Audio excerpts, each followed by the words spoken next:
अच्छा क्वेश्चन देखिएगा, सबसे पहले लिखा हुआ है कि कौन सी स्टेटमेंट करेक्ट है। अ लीनियर, लफ्ज लीनियर का मतलब होता है फर्स्ट डिग्री इक्वेशन। आपने जितने भी सवाल किए होंगे कभी किसी की पावर नहीं आई होगी। Linear programming problem involve maximum या मिनिमाइजिंग क्वाड्रेटिक फंक्शन, गलत हो, फर्स्ट डिग्री इक्वेशन के लिए होती है, क्वाड्रेटिक तो हो ही नहीं सकता। तो ये तो मैट्रिक तो सबने किया हुआ है, second degree equation, first degree equation, ये वही बातें हैं। फिर a linear programming problem involve only maximizing, क्या उसमें हम मिनिमाइजिंग के लिए नहीं करते, जो कॉस्ट का फंक्शन होता है वो हम मिनिमम के लिए भी चेक करते हैं। इसका मतलब है both statements are not correct. Okay, दूसरा सवाल, linear programming, a straight line for each constraint is the boundary edge of the, अच्छा पहले ऊपर वो लिखता है in linear programming straight line for each constraint the boundary of that edge, पहले its outer limit in case of maximum and inner limit in case of minimum value। कहता है कि अगर हमने मैक्सिमम वैल्यू लेनी है तो हमने मैक्सिमम लिमिट लेनी है। मतलब जब ये ग्राफ बनाते हो, इस तरह का ग्राफ आ रहा होता है, तो जो हमारा मैक्सिमम चीज के लिए हम कौन सी लिमिट देखते हैं, मैक्सिमम लिमिट, आउटर लिमिट, और मिनिमम के लिए हमारी कौन सी लिमिट आ रही होती है, लोअर लिमिट। कहते हैं it outer limit in the case of maximum and inner limit in case of minimum constraint. मुझे ये समझ नहीं आती, तो कॉमन सेंस वाली बातें हैं। जब हमने कोई ग्राफ बनाते हैं, जो शेडेड रीजन होता है उसका कौन सी वैल्यू लेनी होती है, मैक्सिमम के लिए मैक्सिमम लिमिट और मिनिमम के लिए, फिर आगे वो कहता है it's outer limit in the case of minimum and inner limit in case of maximum. क्या ऐसा है? दूसरा, there is always maximum amount in case of outer limit and inner limit, या तो आउटर लिमिट की मैक्सिमम होगी या there is always minimum amount in case of outer limit and, नहीं, आउटर लिमिट के लिए मैक्सिमम और इनर लिमिट के लिए मिनिमम। तो जवाब फिर कौन सा होगा? ऑप्टिमल, ऑप्टिमल का मतलब क्या होता है? Best, not maximum. The optimal combination of values of x and y can be found using corner point या स्लोप ऑफ ऑब्जेक्टिव, दोनों। ये सबका ठीक होगा, जिसका ये भी गलत है ना, वो पता है जमीन पे बोझ है किसी का गलत? नहीं गलत नहीं है तो कोई, चले जी। What statement is correct about linear programming? Book का ना, उसको ना, अब जब जहरी सी बात आप दोबारा पढ़ोगे तो वो चीजें आपको उधर नजर भी आ जाएंगी सारी। Which statement is correct about linear programming? Linear programming is the process of taking various linear equalities, गलत। लीनियर प्रोग्रामिंग के अंदर इनइक्वालिटीज होता है, इक्वालिटीज नहीं होता। फिर दूसरा, linear programming is a mathematical method for determining to way to achieve the best outcome subject to the number of limiting factor या कंस्ट्रेंट फंक्शंस। एक ही बात है, तो जाहिर सी बात है काम ही हम यही करते हैं, नंबर ऑफ लिमिटिंग फैक्टर्स या कंस्ट्रेंट को देखकर हम ये कोशिश करते हैं कि बेस्ट आउटकम कौन सा आएगा। वो जो आप लोग कॉर्नर पॉइंट फाइंड करते हो, फिर पुट करते हो, उन सब कॉम्बिनेशन में से बेस्ट कॉम्बिनेशन। तो only statement 2 is correct. Which statement is correct about linear programming? The equation constructed to represent the best outcome is known as constraint। Best outcome function objective function होता है और constraint function तो inequality होता है। इसका मतलब है पहली बात गलत लिखी हुई है। The equation constructed to represent the best outcome is known as, यही ठीक लिखा हुआ है। अब आपने सवाल सारे किए हैं ना, मुझे बताओ ऑब्जेक्टिव फंक्शन इक्वेशन होती थी या कंस्ट्रेंट फंक्शन इक्वेशन होती थी? कंस्ट्रेंट फंक्शन तो लेस देन का साइन होता है, उसमें इनइक्वालिटी होती है, और इक्वेशन का साइन कैसे में होता है? ऑब्जेक्टिव फंक्शन के अंदर। दूसरा, the inequality equation constructed to represent best outcome as the objective, inequality equation होते हैं कंस्ट्रेंट फंक्शन। चौथा, the equation constructed known as limiting factor, गलत। लिमिटिंग फैक्टर की तो इक्वेशन होती नहीं है, वो क्या होता है, इनइक्वालिटी होता है। तो इसका आंसर कौन सा है, बीटा। वैसे ये आप लोग ध्यान से पढ़ लेते ना, आप प्रेशर में आ जाते हो। ये वाला ठीक है।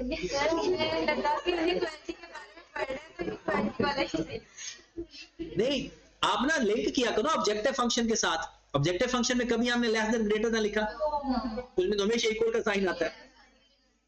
अच्छा, अभी कॉमन सेंस में कभी तो इशू है, not responding. Which statement is correct? नहीं, ये बात कंफर्म है कि कॉमन सेंस होती है, सब में होती है, बस उसका लेवल अलग होता है। लेवल से मुराद होता है लेवल ऑफ इंटरेस्ट। बहुत सारी चीजों में ना, आप जैसे आप इंटरेस्ट की बात ये करते हैं, जैसे आप लोग अगर शॉपिंग पे चले जाते हो, कुछ लोग खाने पीने के शौकीन होते हैं, उनको इधर उधर वो देखते हैं कि कहाँ खाना पीना कहाँ पे। जो चीज कपड़ों के शौकीन होते हैं वो कपड़े देखते हैं। जिस चीज का शौक होता है ना, ऑटोमेटिकली वहां इंटरेस्ट डेवलप हो जाता है। ये वजह होती है, वरना ये कोई कहे ना कॉमन सेंस की किसी में कमी है, तो ऐसा कुछ नहीं है, बस दिलचस्पी की कमी है। अगला सवाल, Which statement is correct about linear programming? वैसे ना ऐसे सवाल 4-5 इकट्ठे आ जाने तो बंदे का दिमाग वैसे ही घूमने लग जाता है, ऐसे ना, हाँ, ऐसे लगता है कि ये आप लोगों की प्रैक्टिस है। दरमियान में डालते ना। हाँ ना, पेपर में यही होता है। आई कैप इकट्ठे देते हैं। आई कैप का तरीकाकार क्या होता है? आई कैप आप लोगों का कॉन्फिडेंस चेक करता है और लेवल ऑफ मैनेजमेंट टेस्ट करता है, ना कि वो पेपर चेक लेता है, वो आपकी मैनेजमेंट टेस्ट करता है, how to manage the situation. वो क्या करेगा, कुछ स्टूडेंट्स को, सबको नहीं, कुछ स्टूडेंट्स को पहले 10 सवाल ऐसे देगा जो होने वाले नहीं होंगे। अगर होने वाले नहीं होंगे ना, तो एक्सट्रीम लेवल पर जाकर होते हैं, बहुत ही ट्रिकी। अब सपोज आप एग्जामिनेशन हॉल में बैठे हो, तैयारी करके गए हो, पूरी रात पढ़ते रहे हो, पहला सवाल नहीं आया, समझ ही नहीं लगी, दूसरा सवाल भी नहीं आया। आपको मैं एक बात बताऊं, 50 MCQs होते हैं और हमने सिर्फ 25 ठीक करने होते हैं और पास हो जाते हैं। और अभी तो 10 की बात हुई है, और 10 पे वो हमें फेल कर चुका होता है। अगले 40 के 40 हमारे आते हैं, लेकिन उस वक्त हमारा दिमाग ही खराब हो चुका होता है, हमें 2 के 3, 3 के 2 नजर आ रहे होते हैं। नहीं, एंड वो एंड भी दे देता है। याद रखें, इसका आसान तरीका होता है, सवाल पढ़ो, आता है ठीक है, नहीं तो अगले सवाल पे जाओ। एक दफा विंडो शॉपिंग करनी होती है, मतलब एक दफा पूरा पेपर विजिट करना होता है। जो जो आ रहे हैं करते जाते हैं, जो जो नहीं आ रहे होते उसको स्किप करते जाते हैं। आपकी जो विंडो शॉपिंग है ना, वो तकरीबन आधे घंटे में हो जाती है। बाकी 1.5 घंटा हमारे पास पड़ा, उस आधे घंटे में आपके 20 क्वेश्चन हो चुके होते हैं, बाकी 5 रह जाते हैं बाकी पास होने के लिए। और अगर जो बंदा पहले 10 क्वेश्चन पे बैठ गया तो बस उधर ही गया और आंखों में आंसू, लड़के तो वो भी बढ़ती हैं, बेहोश हो जाए, ये फलाना। ऐसा कुछ नहीं है यार, आपने पेपर पास करना है, आधे नंबर लेने हैं, आधे नंबर आराम से आ जाते हैं।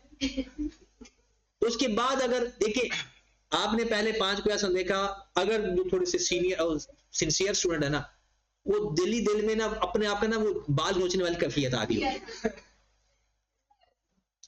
क्यों ऐसा है? आपने पेपर हो गया, सारा कुछ हो गया, फेल पास भी आप हो गए। असल चीज ये देखी जाती है, आपने तसल्ली रखनी होती है, आपने उसमें से सिर्फ सबसे पहला टारगेट होता है, आप सिर्फ 25 क्वेश्चन ढूंढें जो आपको आते हैं। अगर मिल जाते हैं तो वो पूरे करें, उसके बाद फिर खेलें, खुल के खेलें।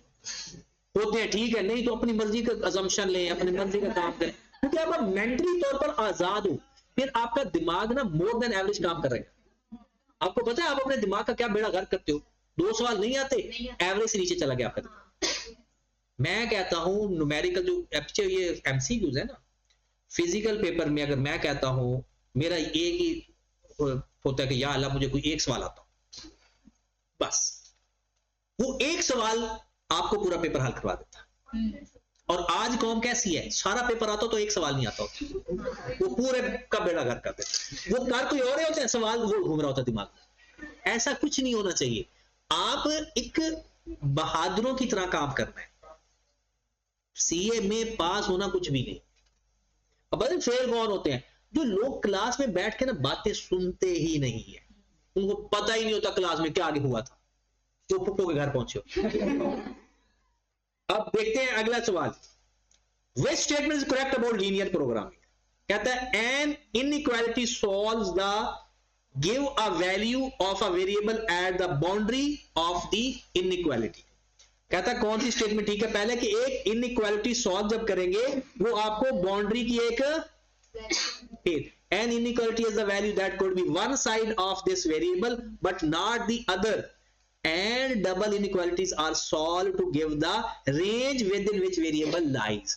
कहता है अगर एक सिंगल इनइक्वालिटी होगी ना वो आपको एक साइड देगी x लेस देन दिस या x ग्रेटर देन दिस, और जो डबल इनइक्वालिटी होगी ना वो आपको रेंज देगी यहां से लेकर, ये आपने पढ़ा है, क्वेश्चन भी किए हैं इसके। तो कौन सी स्टेटमेंट ठीक है? Both statements are. पहली बात वो कहता है इनइक्वालिटी ना एक बाउंड्री बताती है, तो सही बाउंड्री बताती है ना। अब जब लाइन लगा देते हैं ना इसका मतलब है इधर है और इधर नहीं। आगे तो सवाल आ गया, a company on the machine which run 70 hours, the machine is used to make bowls and vases. Each bowl takes 2 hours of machine time and each vase takes 1 hour. इसका मतलब है 2x plus y less than or equal to।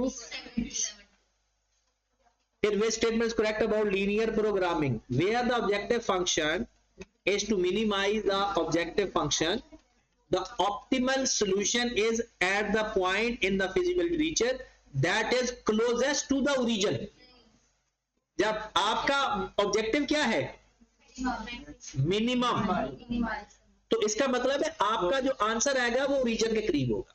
अगर आपका मकसद है maximum करना तो आप जीरो से ज्यादा दूर होंगे, क्योंकि जीरो से ज्यादा मैक्सिमम है और जीरो के करीब, तो ये लाइन बिल्कुल ठीक है। फिर where the objective is to maximize, optimal solution is the feasible region closest to the origin, गलत, away from origin. Both statements are correct. Only one statement is which statement is correct about linear programming? Same है, difference है, आपको same लगा होगा ना।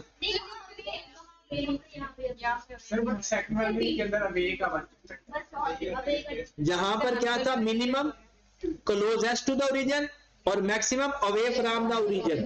दो statement are, ये तो कल ही पढ़ा था। Maximum limit equal to less than और मिनिमम लिमिट बोथ आर, ये तो सबका ठीक होगा। 11वां, हाँ अगर कोई गलती है तो पूछे। लेकिन समझिए एक्सपेक्टेड सेल्स डिमांड। अच्छा, क्वेश्चन ये है कि वो कहता है कि द कंट्रीब्यूशन हमारा ऑब्जेक्टिव फंक्शन हो गया। कंट्रीब्यूशन हमारा 8x का और 12y का, तो c is equal to 8x plus, ये बात होगी। उसके बाद वो कहता है कि आपके पास डायरेक्ट लेबर और यहां पर लेबर पड़ गया 20,000, इसका मतलब है लेस देन और इक्वल टू। फिर मशीन आवर्स, यहां पर आपके मशीन आवर्स पड़े हैं 12,000 लेस देन इक्वल टू। फिर वो कहता है एक्सपेक्टेड सेल डिमांड। अच्छा, ये बात वो कहता है कि 6,000 यूनिट एक्स की डिमांड है और 4,000 यूनिट वाई की डिमांड है। 99% होता ये है कि ये जो डिमांड है ना ये दोनों की बराबर बताई होती है, मतलब हर फंक्शन के अंदर ना सेम साइन होते हैं। अगर सेम साइन हो तो फिर तो कोई मसला ही नहीं है, क्योंकि सब अगर चारों ऑप्शन में सेम साइन हो तो फिर तो कोई मसला नहीं है। एक्सपेक्टेड डिमांड का मतलब है जो एक्स आपका बिकेगा वो 6,000 या उससे ज्यादा भी बिक सकता है या 6,000 ही बिकेगा या उससे कम। Expected demand. अब अगर आप यहां पर इस सॉल्यूशन के अंदर आप देखो तो आपके पास एक्स एक्सपेक्टेड डिमांड कितनी है? 6,000 यूनिट, तो ये ग्रेटर देन और इक्वल टू भी हो सकता है और लेस देन और इक्वल टू भी हो सकता है। ठीक है, अब 4,000 डिमांड है, इसका मतलब है 4,000 से कम भी ले सकते हो और ज्यादा। इसमें कोई भी, हाँ अगर वो कह मिनिमम डिमांड है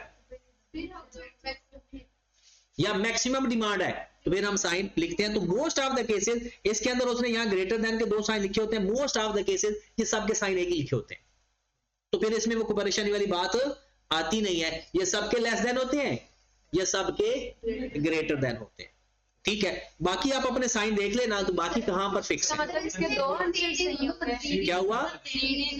अच्छा सी और डी, लेकिन ज्यादा जो ऑप्शन आपने रखनी है वो किसकी रखनी है? सी।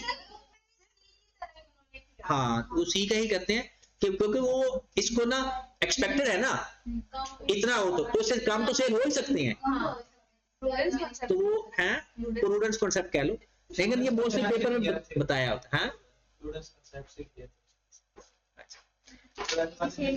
12 वाले में भी यही मसला है, इसमें तो मैक्सिमम बता दिया, उसमें बता दिया तो ग्रेटर देन, क्योंकि ज्यादा से ज्यादा इतना सेल करो, ज्यादा सेल करना है। हाँ, ग्रेटर देन चार्ली। अच्छा इसमें है जरा, अच्छा इसमें हमने शेड नहीं करना, तो जब इक्वल का साइन है ना सिर्फ लाइनें लगानी होती है। अच्छा ये सवाल है, अगर ऐसा सवाल आ भी जाए ना तो इसमें हमने सिर्फ लाइन लगा देनी है, शेड नहीं करना, क्योंकि जब लेस देन या ग्रेटर देन हो ना तो फिर शेड होता है। अगर सिर्फ x इज इक्वल टू हो तो फिर शेड नहीं करते, सीधी लाइन लगा देते हैं। और इसमें तो डायरेक्ट भी जवाब आ सकता है, x इज इक्वल टू 4 है और y इज इक्वल टू 3 है, तो जहां पर x 4 और y 3 है और ये लाइन वाला कौन सी है? वो जो 0 से गुजरती है बगैर ओरिजिन वाली, और इसमें 2 लाइनें ओरिजिन से गुजर रही हैं बस, एक ये वाली लाइन और एक ये वाली लाइन। तो पेपर में नहीं था लेकिन ये सवाल भी था, उन्होंने निकाल दिया, ये था। चले बाकी आप सवाल बताओ जो आपका सवाल था पेपर में। 20th x y x comma y और x comma y greater than equal to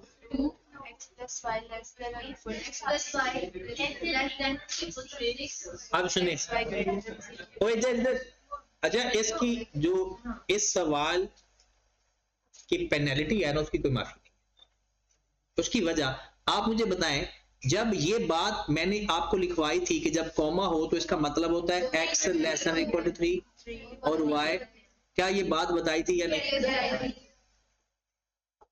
x greater than और इक्वल टू 2 y, और मैंने ये भी बताया था ये एक नहीं 2 लाइनें हैं और ये तो एक ही लाइन है क्योंकि ये दरमियान में प्लस है।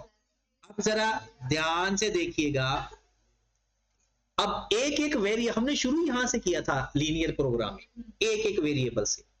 अब लिखा हुआ है x लेस देन और इक्वल टू 3, ये आपका x है, समझो ये 3 है और ये लाइन ऐसी बनेगी इसकी, लेस देन है तो इधर शेड होगा।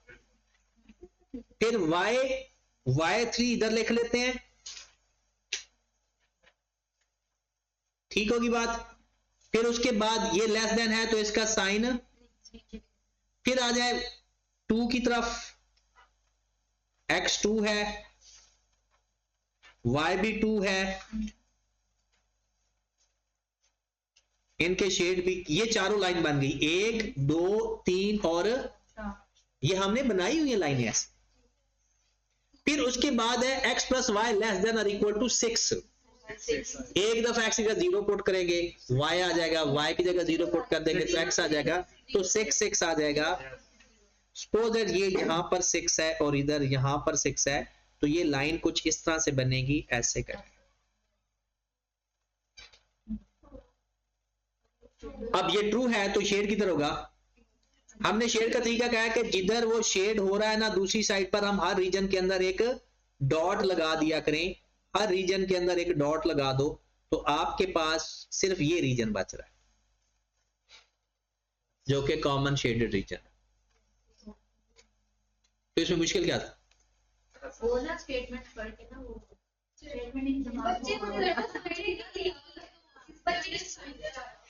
चलो जो भी है, तो ये तो बिल्कुल सीधा सा सवाल था।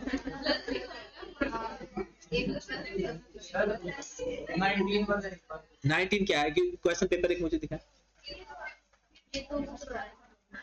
19 वाला सवाल तो मैंने इसलिए तो करवाया था आपको, बुक वाला लिखा हुआ है x इज इक्वल टू 25% है ना, x less than equal to 25% of total, वो उसमें 50% है, यहाँ 25% लिखा हुआ है। इसको 1 में 4 कर दो, ये 4 इधर जाकर मल्टीप्लाई हो जाएगा और x उधर जाकर माइनस हो जाएगा, तो 3x less than equal to 17 का सी आंसर ठीक है। अब देखिए 17 में जरा पढ़े, उसमें लिखा हुआ है, सुने कि आपके पास कितने घंटे हैं, 200। अब 208 तक आपकी कैपेसिटी है, तो आप यूटिलाइज कर सकते हैं 208 या उससे कम।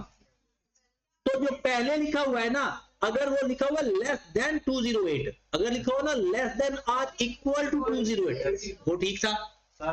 और अगर लिखा हुआ है x2y लेस देन और इक्वल टू 208, तब भी ये ठीक था।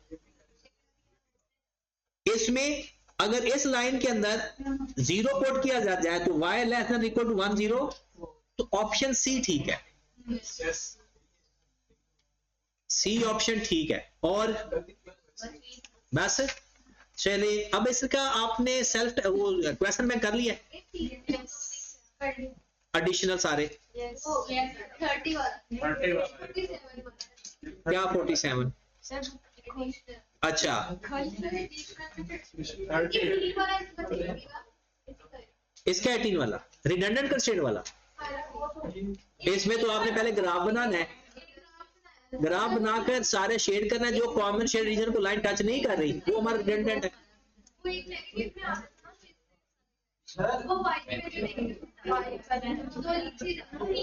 अच्छा, वो लाइन तो जहां मर्जी बन सकती है। 17 वाला है, इसमें x को दे दो, ओ भाई, साइन कौन सा लिखे, ओरिजिनल जो बनता है यही है, ओरिजिनल ये लाइन में थी, पहले दो में लेस देन का साइन था, इक्वल का साइन नहीं था, इसमें यही बन रहा है। उसमें 30 है। चलिए एडिशनल क्वेश्चन आप कल कर, जो जिसके रह गया है ना वो एडिशनल क्वेश्चन एक दफा देख ले, अगर ये तो बात कंफर्म है कि सबने नहीं किए होंगे। अब जिसके रह गया है ना एडिशनल सवाल, और जब तक ये चैप्टर हमारा क्लोज हो गया, एक टेस्ट मैं दोबारा इसका लूंगा, ताकि ना एक दफा होना चाहिए।